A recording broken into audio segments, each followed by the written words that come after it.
उत्तानपाद की दो पत्नियां थीं। बड़ी पत्नी का नाम सुनीति, एसीटी बंद करो। बड़ी पत्नी का नाम सुनीति और छोटी पत्नी का नाम सुरुचि था। बड़ी पत्नी से मनु जी महाराज को एक पुत्र की प्राप्ति हुई जिनका नाम ध्रुव है, और छोटी पत्नी सुरुचि के पुत्र का नाम उत्तम। महाराज अपनी छोटी पत्नी सुरुचि को बहुत प्रेम करते थे और सुरुचि के कहने के कारण अपनी ज्येष्ठा पत्नी सुनीति का अनादर करते थे। सुरुचि के कहने पर सुनीति का अनादर करते थे। ये मानव के जीवन की एक विडंबना होती है। अपनी रुचि के सामने वो नीतियों की अवहेलना कर देता है, अपनी रुचि को ज्यादा महत्व देता है और नीति को पीछे छोड़ देता है।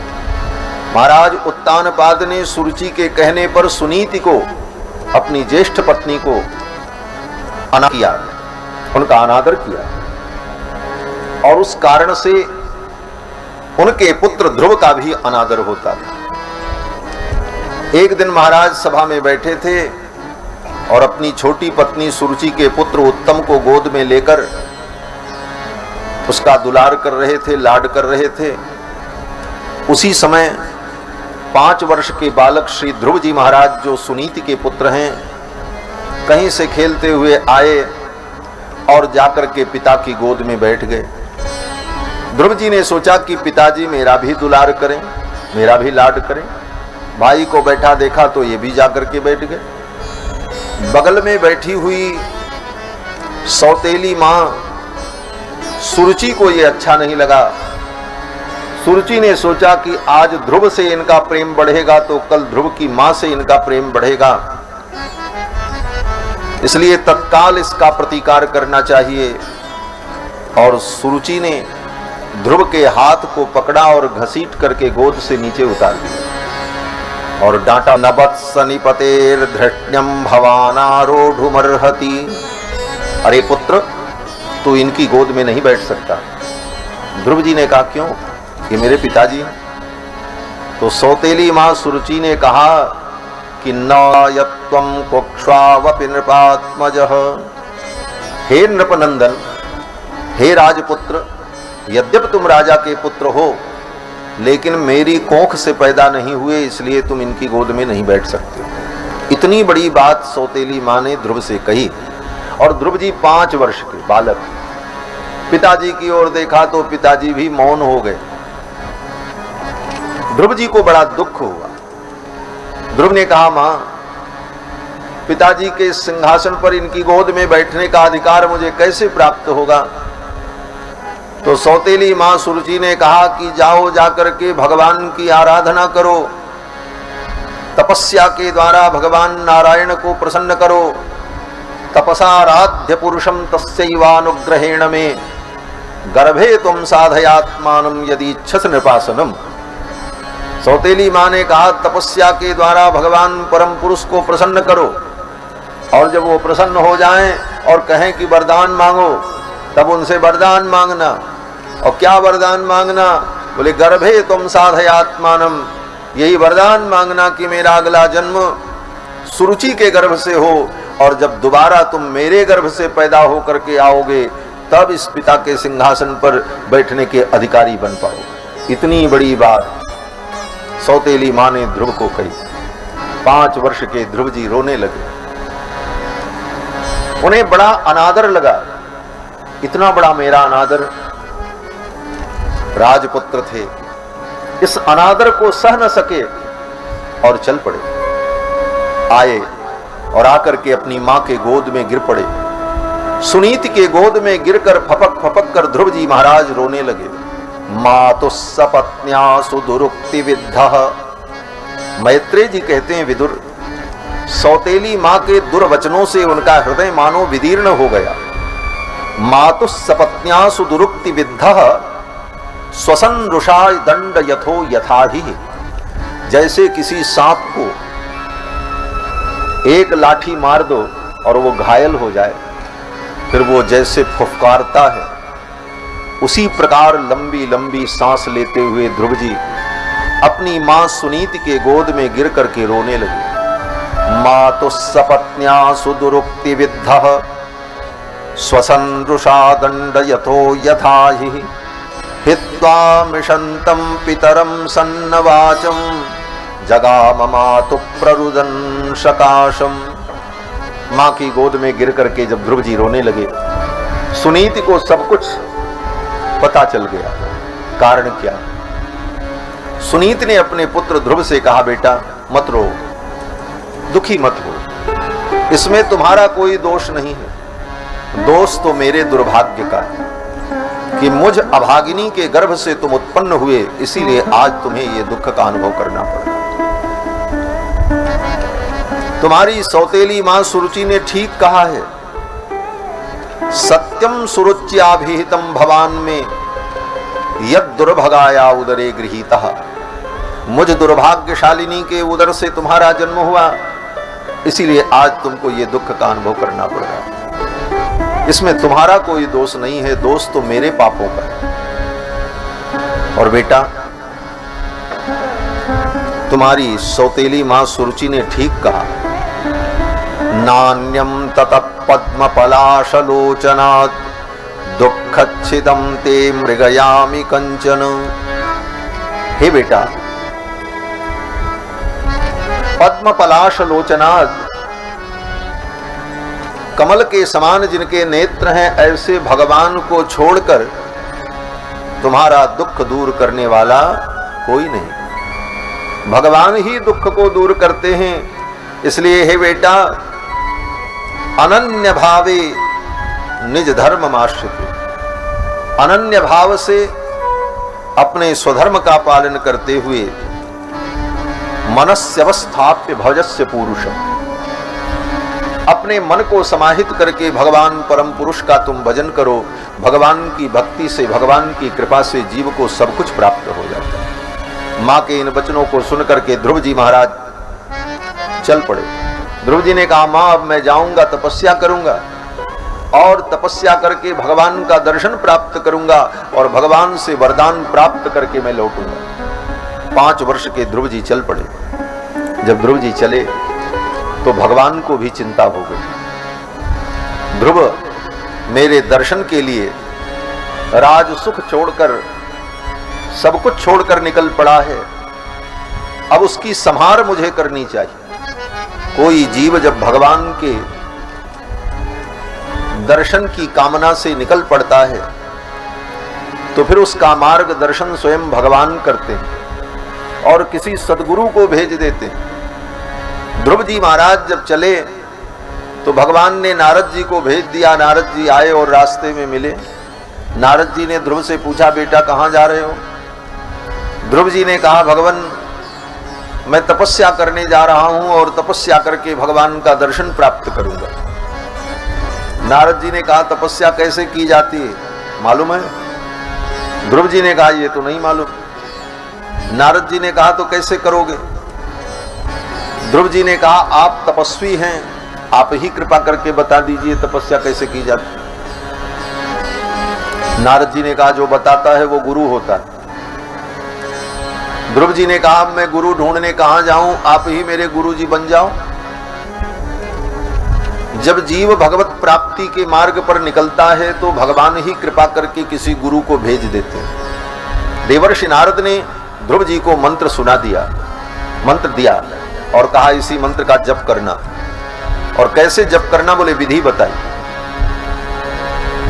जमुना के तट पर चले जाओ, कूलर बंद कर दो भैया। तत्तात गच्छ भद्रम ते यमुनायास तटम शुचि। यमुना के तट पर चले जाओ और वहां पर एक उपवन है। वृंदावन में ही एक उपवन है जिसका नाम मधुबन है। उसी मधुबन में जाकर इस मंत्र का जप करना। पहले जमुना में स्नान कर लेना, फिर जमुना की बालू से भगवान की मूर्ति बना लेना। जंगल में जो कुछ कंदमूल फल मिल जाए उसी से पत्र पुष्प के द्वारा भगवान की पूजा कर लेना, फिर इस मंत्र का जप करना। नारद जी ने सारी विधि बता दी। ध्रुव जी आए और जमुना में स्नान किया जमुना के बालू से एक पिंड बना लिया और भावना की कि ये भगवान है, और तुलसी दल फूल पत्र जो कुछ मिला उसी से पूजा की, और फिर भाव पूर्वक भगवान का ध्यान करते हुए मंत्र का जप करने लगे। मंत्र का जब जप करने लगे ध्रुव जी महाराज, 5 वर्ष के बालक ध्रुव, मंत्र में इतनी निष्ठा हो गई और इतनी तन्मयता हो गई कि 3 दिन 3 रात्रि तक लगातार मंत्र का जप करते रहे। 3-24 घंटे। त्रिरात्रांते त्रिरात्रांते कपित्थवदरासन। सुखदेव जी कहते हैं कि 3 दिन 3 रात्रि तक लगातार मंत्र का जप किया। तब तीसरे दिन फिर जाकर के कुछ कंदमूल फल इत्यादि खाया, पानी पिया और फिर मंत्र का जप करने लगे। तो फिर 3 दिन तक लगातार जप करते रहे। ऐसे करते करते 1 महीना बीत गया। 1 महीने में मात्र 10 बार कंदमूल फल खाया, और यहां तो दिन में 10 बार लोग खाते हैं, 10 बार खाते। और जिस दिन एकादशी हो उस दिन की तो बात क्या, बोले महाराज एकादशी में तो 11 बार भूख लगती है। ध्रुव जी तो 3 दिन में 1 दिन त्रिरात्रांते त्रिरात्रांते कपित्थवदरासन। और खाते क्या थे? कपित्थ, कपित्थ माने कैथा जिसको कहते, कैथ, और बदरासन, बदर, बदर माने बेर, बैर जिसको कहते। कैथा और बेर खा करके और जमुना जल पी करके तप करते। तपस्या क्या है? काया क्लेशो तपः। अपनी इस काया को, इस काया के द्वारा धर्म के पालन में जो कष्ट हो उसे सहन करना, इस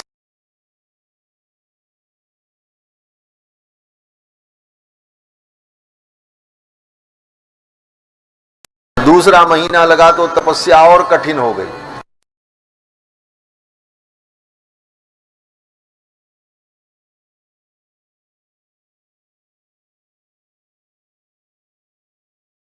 महीने में 6-6 दिन तक मंत्र का जप करते रहे।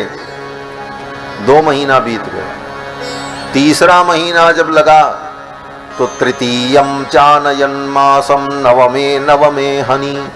तीसरे महीने में 9 दिन तक लगातार मंत्र का जप करते रहे। 9 दिन बीत जाए तब कंदमूल फल इत्यादि जो मिले कुछ खा लेते और पानी पी लेते और फिर मंत्र का जप करते। 3 महीना बीत गया। चौथा महीना आया तो चतुर्थमपि वै मासम द्वादशे हनि। चौथे महीने में 12 दिन तक लगातार मंत्र का जपते रहे। 5 वर्ष के लोग। चौथे महीने में तो केवल 2 बार कुछ खाने का मौका मिला। क्यों? बोले 12 दूनी 24, और तीसरी बार में तो महीना पार हो गया। 5वां महीना लग गया, और 5वां महीना जब लगा तो ध्रुव जी को अखंड समाधि लग गई। श्री वेदव्यास जी महाराज लिखते हैं कि पंचमे मास्यनुप्राप्ते जितश्वासो नृपात्मजः।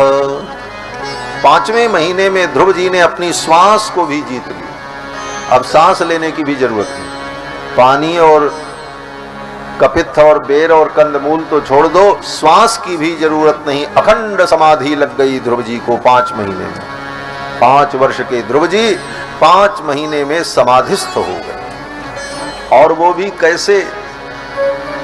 गद्दी लगा करके, तकिया लगा करके आराम से बैठ कर नहीं, खुले आसमान में एक पैर पर खड़े होकर दूसरे पैर को घुटने पर टिका दिया। ध्यायन् ब्रह्म पदैकेन तस्थौ स्थाणुरिवाचलः। एक पैर पर खड़े होने के लिए कह दिया जाए तो 1-1.5 मिनट व्यक्ति खड़ा होगा, उसके बाद डगमग डगमग होगा, अब गिरे कि तब गिरे।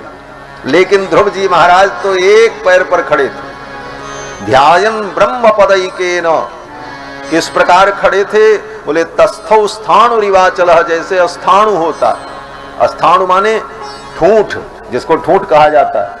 पेड़ का ऊपर का तना काट दो और उसकी जड़ जमीन में गड़ी रहे, उस पेड़ को हिलाओ, बोले हिलेगा ही नहीं।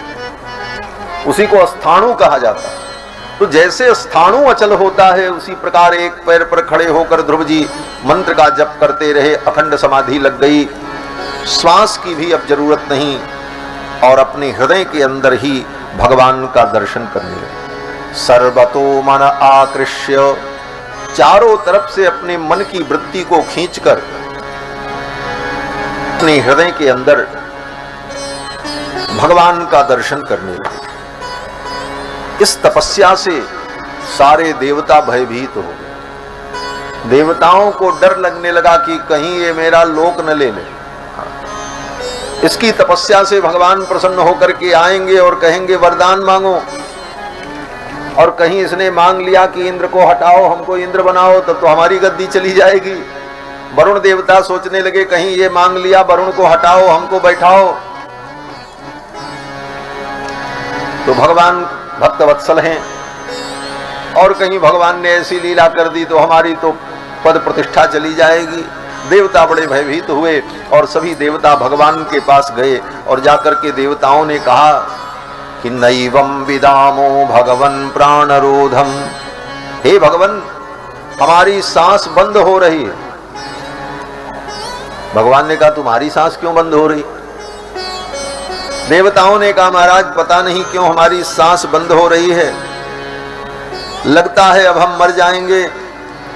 भगवान सब कुछ जान गए, और भगवान नारायण ने कहा कि डरो मत, मेरा भक्त ध्रुव तपस्या कर रहा है, उसकी तपस्या के कारण आप लोगों को चिंता हुई है, चिंता मत करो, मैं जाऊंगा और अपने भक्त ध्रुव को दर्शन दूंगा और उसके मनोरथ को पूर्ण करूंगा, चिंता की कोई आवश्यकता नहीं है। ये कह करके भगवान ने देवताओं को विदा कर दिया, और भगवान आए मधुबन में, जहां पर ध्रुव जी तपस्या कर रहे थे। भगवान जब मधुबन में आए तो मैत्रेय जी कहते हैं, विदुर, ये कथा मैत्रेय जी विदुर जी को सुना रहे हैं। मैत्रेय जी कहते हैं, विदुर सहस्र शीर्षापि ततो गरुत्मता मधोर वनम भृत्य दिदृक्षयागत, जिनको वेदों ने सहस्र शीर्षा पुरुष कहा। वेद के पुरुष सूक्त में भगवान की जब स्तुति की जाती है तो कहते हैं सहस्र शीर्षा पुरुष सहस्राक्ष सहस्रपाद सभूमिम सर्वतो वृत्वा अत्यतिष्ठत दशांगुलम। ऐसे भगवान जो सहस्र शीर्षा हैं, वे भगवान मधुबन में आए। क्यों आए? किसी ने कहा अपने भक्त को दर्शन देने के लिए आए। मैत्रेय जी कहते हैं, विदुर, भगवान अपने भक्त को दर्शन देने नहीं आए, अपितु ऐसे भक्त का दर्शन करने के लिए भगवान आए। मधोर वनम भृत्य दिदृक्षयागतः, अपने भक्त को देखने के लिए भगवान आए। और ध्रुव के सामने भगवान प्रकट हो गए। ध्रुव जी तो अपनी आंखों को बंद करके अपने हृदय के अंदर भगवान का दर्शन कर रहे थे। सामने भगवान खड़े हैं, लेकिन ध्रुव जी की आंखें बंद हैं। भगवान ने सोचा इसके हृदय में जो मेरा रूप है वो रूप अंतर्हित हो जाए, इसकी समाधि पूरी हो जाए। भगवान ने अपने संकल्प से ध्रुव की समाधि को पूर्ण कर दिया। अचानक ध्रुव जी का ध्यान छूट गया।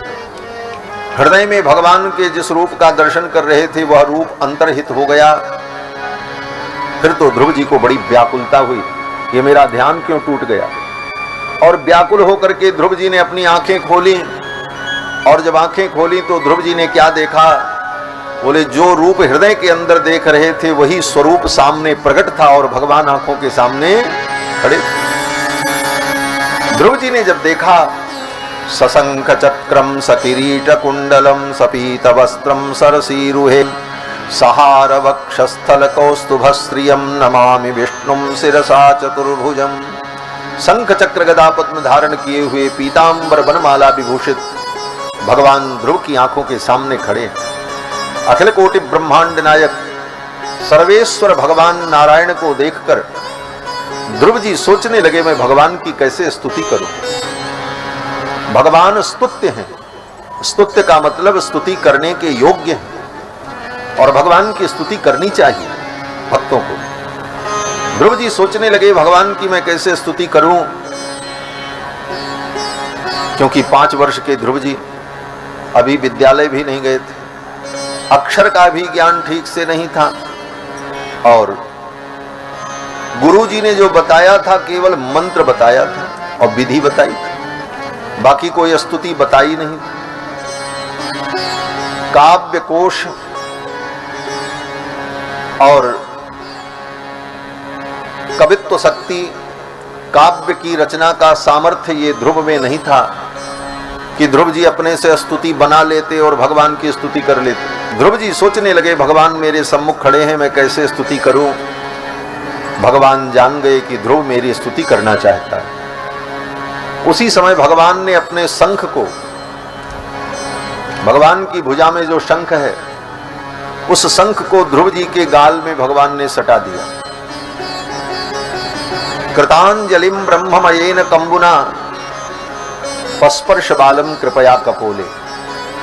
कृपा करके भगवान ने उस कंब को, शंख को ध्रुव के गाल में सटा दिया, और ज्यों ही भगवान ने ध्रुव के गाल में शंख को सटाया, उसी समय समस्त विद्याएं ध्रुव जी के अंदर प्रकट हो गई। सवै तदैव प्रतिपादितां गिरम दैवीं परिज्ञात परात्म निर्णयः। उसी समय समस्त विद्याएं ध्रुव जी के अंदर प्रकट हो गईं। ध्रुव जी को पढ़ना नहीं पड़ा, न विद्यालय गए, न कागज न कलम की जरूरत पड़ी। भगवान के संकल्प से सारी विद्याएं ध्रुव जी के अंदर उसी क्षण प्रकट हुई। सवै तदैव प्रतिपादितं गिरं दैवीं परिज्ञात परात्म निर्णयः। ध्रुव जी के अंदर समस्त विद्याएं प्रकट हो गईं, और फिर ध्रुव जी ने भगवान की बड़ी सुंदर स्तुति की। ध्रुव जी स्तुति करते हुए कहते हैं कि योऽन्तः प्रविश्य मम वाचमिमां प्रसुप्तां संजीवयत्यखिल शक्तिधर स्वधाम्ना अन्यास्त हस्त चरण श्रवण त्वगादीन प्राणान नमो भगवते पुरुषाय तुभ्यम। ध्रुव जी कहते हैं जिन भगवान ने मेरे अंतःकरण में प्रविष्ट होकर मेरी प्रसुप्त वाणी को जागृत कर दिया, मेरे अंग प्रत्यंग को जिन्होंने स्वस्थ और दिव्य बना दिया, प्राणान नमो भगवते पुरुषाय तुभ्यम, हे परम पुरुष आपको मैं प्रणाम करता हूं। ये कह करके ध्रुव जी ने भगवान की बड़ी सुंदर स्तुति की। भगवान प्रसन्न हो गए। भगवान ने कहा जाओ, जिस कामना से तुमने तप किया है तुम्हारी वो कामना पूर्ण होगी, पिता का उत्तराधिकार तुम्हें प्राप्त होगा, और 36,000 वर्ष तुम राज्य करना, और फिर मेरे धाम को चले आना। तुम्हारे लिए मैं एक अलग ध्रुवलोक बना दूंगा, उस ध्रुवलोक में सुखपूर्वक तुम निवास करना। समय आने पर तुम्हारी मां की मृत्यु होगी, भाई की मृत्यु होगी, ये सब दुख जो सांसारिक है ये तुम्हें भी होगा। ये सब भविष्य की बातों को बताकर भगवान अंतर्धान हो गए। भगवान जब अंतर्धान हो गए तो ध्रुव जी को बड़ा दुख हुआ। बोले क्या दुख हुआ ध्रुव जी को? बोले ध्रुव जी महाराज कहते हैं देखो मैं कितना अभागा हूं। अहो बत ममान आत्म्यम मंद भाग्यस्य पश्यत। मैं कितना मंद भाग्य हूं कि जिन भगवान को प्रसन्न करना बड़ा कठिन है, ऐसे भगवान को मैंने अपने तप से प्रसन्न तो किया, लेकिन मैंने उनसे क्या मांगा? ये संसार का राज्य। अगर मैं ये कामना न करता तो भगवान मुझे अपने साथ लेकर के जाते और संसार के बंधन से मैं मुक्त हो जाता। अब तो 36,000 वर्ष तक इसी संसार में रहकर बंधन प्राप्त करके हमें दुख भोगना है।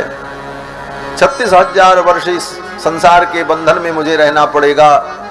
मैंने बहुत बड़ी भूल कर दी जो भगवान से ये सांसारिक चीजों को मांगा। ये ध्रुव जी का पश्चाताप है। अहो बत ममान आत्म्यम मंद भाग्यस्य पश्यत। भवच्छिदः पादमूलम गत्वा याचे यदंतवत, जो भव बंधन को मिटाने वाले हैं, ऐसे भगवान के चरणों में जाकर के मैंने भगवान से भव बंधन मांग लिया। ये मेरा दुर्भाग्य था। ये कथा यही कहती है कि भगवान से संसार मत मांगो, नहीं तो तुम्हें भी दुख ही होगा।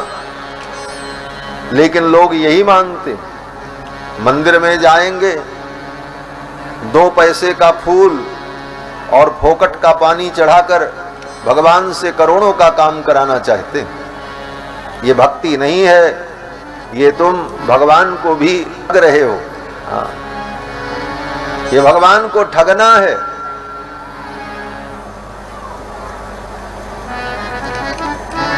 दो पैसे का फूल, फोकट का पानी और एक अगरबत्ती दिखा करके भगवान से कहते हो करोड़ों का काम हमारा कर दो, हमारा ये काम बनाओ, हमारा ये काम बनाओ। भगवान को यही काम रह गया है। अनंत अनंत ब्रह्मांड के पाल को छोड़कर तुम्हारी एक अगरबत्ती और फोकट का पानी और 2 पैसे के फूल के लिए भगवान अपना काम छोड़ करके तुम्हारा काम करते फिरें। यही भगवान का ईश्वरत्व है। यद्यपि भगवान भक्तवत्सल हैं, अपने भक्तों को सब कुछ देते रहते हैं, तुम मांगो मत मांगो फिर भी उन्होंने ही दिया है। जो कुछ आज तक मिला है वो तुम कहीं से लेकर के नहीं आए थे, भगवान ने ही तो दिया। और जिसने आज तक दिया वो आगे भी देगा, तो फिर भगवान से मांगने की जरूरत क्या है। लेकिन अज्ञानी प्राणी भगवान से मांगता ही रहता है। इसीलिए भक्तों ने कहा दाता एक राम, भिखारी सारी दुनिया। यहां बड़े बड़े भिखारी हैं इस धरती पर महाराज। करोड़ों की गाड़ी में घूमने वाले भी भिखारी हैं। मंदिर में जाकर के भगवान से भीख मांगते हैं। उनसे अच्छे तो वो भिखारी हैं जो मंदिर के बाहर भीख मांगते हैं, क्योंकि वो तो बाहर के लोगों से 10 रुपए 5 रुपए मांगकर उतने में ही तृप्त हो जाते हैं। लेकिन वो भीतर जाने वाले जो भिखारी हैं वो बहुत बड़े भिखारी हैं। भगवान से संसार मत मांगो, भगवान से मांगना है तो ये मांगो, हे प्रभु आपके चरणों की भक्ति हमें मिले। अर्थ न धर्म न काम रुचि, गति न चहु निर्वाण, जन्म जन्म रति राम पद यह वरदान न। ये मांगना चाहिए। मांगना भी सबको नहीं आता। सत्संग करोगे तब न पता चलेगा कि क्या मांगना है क्या नहीं मांगना है, भगवान से कैसा व्यवहार करना है। भगवान केवल तुम्हारी आवश्यकताओं की पूर्ति के साधन मात्र नहीं है। सामान्य प्राणी यही समझता है धर्म कर्म केवल हमारी आवश्यकताओं की पूर्ति के लिए है। जब हम परेशानी में पड़े तो ये सब धर्म कर्म कर लें और हमारा सब काम बन जाए, और जब कोई मतलब नहीं धर्म कर्म और भगवान से, फिर हम अपने मौज में रहें। फिर जब काम बिगड़े तो फिर दौड़ पड़े। ऐसी दुकान नहीं है भगवान। भगवत तत्व को समझो। भगवत तत्व है क्या, भगवान का भजन क्यों करना चाहिए, भगवान की भक्ति अनिवार्य क्यों है, और भक्ति कैसे की। मनमानी भक्ति भी उत्पात को उत्पन्न करती है। आचार्य कहते हैं शास्त्र विरुद्ध मनमानी भक्ति उत्पातायोपकल्प्यते, वो उत्पात को उत्पन्न करती है, वो शांति और सुख को उत्पन्न नहीं करती।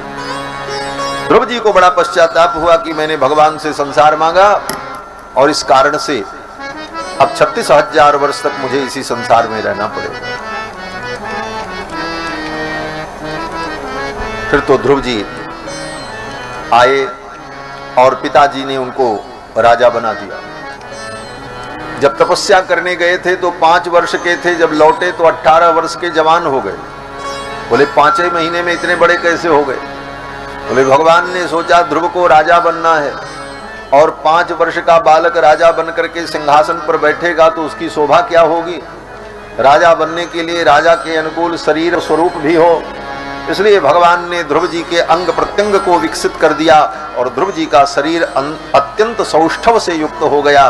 और फिर ध्रुव जी महाराज जब आए तो उनके पिता ने उनको सिंहासन पर बैठा करके राजा बना दिया। ध्रुव जी महाराज ने 36,000 वर्ष राज्य किया। इसी काल में उनके सौतेले भाई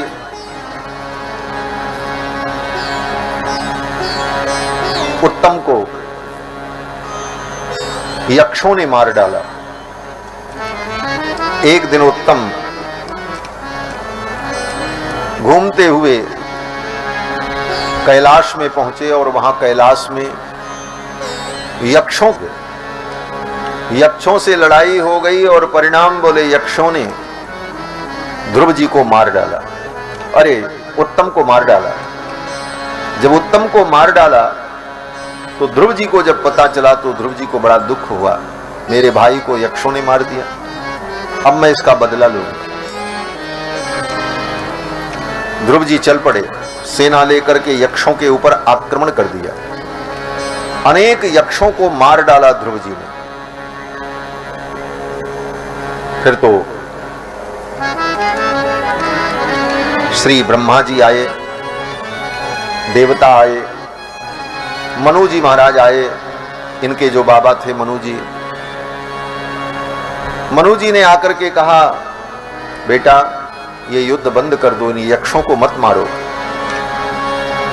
जिसको मरना था वो तो मर गया, सारी दुनिया को तुम मार डालो, फिर भी अब उत्तम जीवित होने वाला नहीं। और इन यक्षों को मारना ये ठीक नहीं है। और इसलिए भी ठीक नहीं है कि नायम मार्गो ही साधु नाम ऋषिकेशानुवर्ती नाम। मनु जी कहते हैं, हे पुत्र, नायम मार्गो ही साधु नाम, सज्जनों का ये मार्ग नहीं है। कहते हैं उनके अंदर बदले की भावना नहीं होती।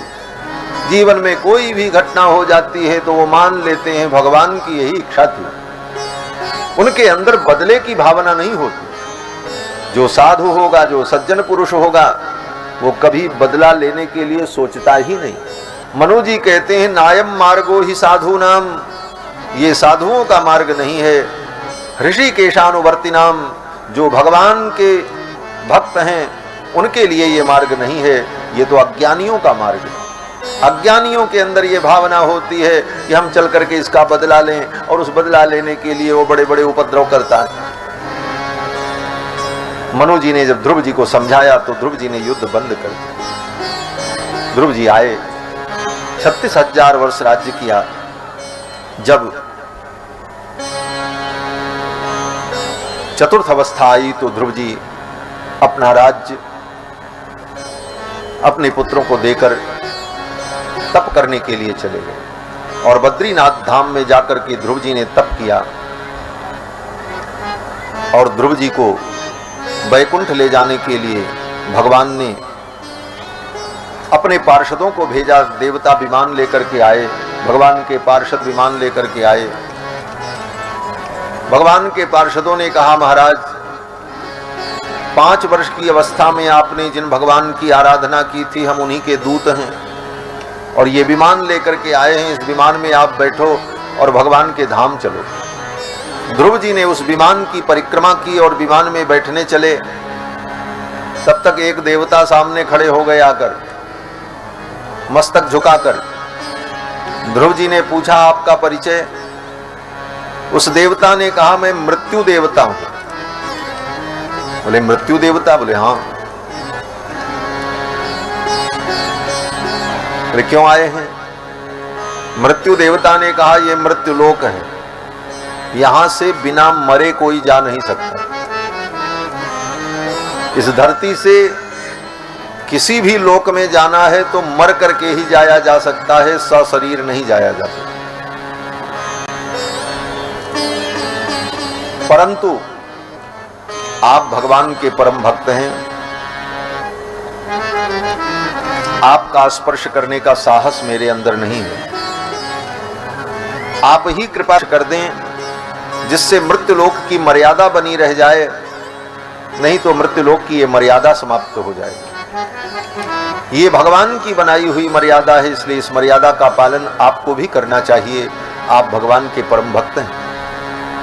फिर तो ध्रुव जी महाराज ने अपने पैर से मृत्यु देवता के मस्तक का स्पर्श किया। मृत्यु देवता के मस्तक पर पैर रख करके विमान में चढ़ गए। मृत्योर मूर्धनि पदम दत्वा आरुरोह गृहाद्भुतम। मृत्यु के मस्तक पर पैर रख करके ध्रुव जी विमान में बैठ गए। देवताओं ने पुष्प की वर्षा की, जय जयकार की और विमान में बैठ करके ध्रुव जी महाराज भगवान के धाम जाने लगे। मृत्यु उन्हें मार नहीं पाई, लेकिन मृत्यु का स्पर्श उन्हें करना पड़ा, क्योंकि मृत्युलोक की मर्यादा भी बचानी थी। और फिर ध्रुव जी महाराज विमान में बैठकर भगवान के धाम जाने लगे। थोड़ी दूर विमान चला तो ध्रुव जी को चिंता हुई। विमान में बैठे हुए देवताओं ने कहा कि महाराज आप चिंतित क्यों हैं? ध्रुव जी ने कहा मुझे चिंता इस बात की है कि जिस मां के प्रेरणा से मैं तपस्या करने गया और मुझे भगवान का दर्शन हुआ, जिस मां की कृपा से आज मुझे ये पद मिल रहा है, वो मेरी मां कहां होगी, मेरे मां की क्या गति भई होगी, ये सोचकर मैं दुखी हो रहा हूं। तब तक उन देवताओं ने कहा राजन चिंता मत करो, वो देखो एक विमान आगे जा रहा है। ध्रुव जी ने देखा ध्रुव के विमान के आगे आगे एक विमान और चल रहा था। उन देवताओं ने कहा उस विमान में आपकी मां बैठी हुई है और वो भी भगवान के धाम चल रही है, आपसे पहले उनको भगवान के धाम की प्राप्ति होगी, क्योंकि आप जैसे भक्त को उन्होंने जन्म दिया है, आपकी वो जननी है, इसलिए उनको भी परम धाम की प्राप्ति होगी। ये सुन करके ध्रुव जी महाराज बड़े प्रसन्न हुए। जो भगवान के संबंधी हो, भगवान के भक्तों के संबंधी होते हैं उनको भी भगवान परम गति प्रदान करते हैं। और ध्रुव जी महाराज ने जब ये सब सुना तो ध्रुव जी बड़े प्रसन्न हुए। इस प्रकार ध्रुव जी को भगवान ने परम धाम प्रदान किया।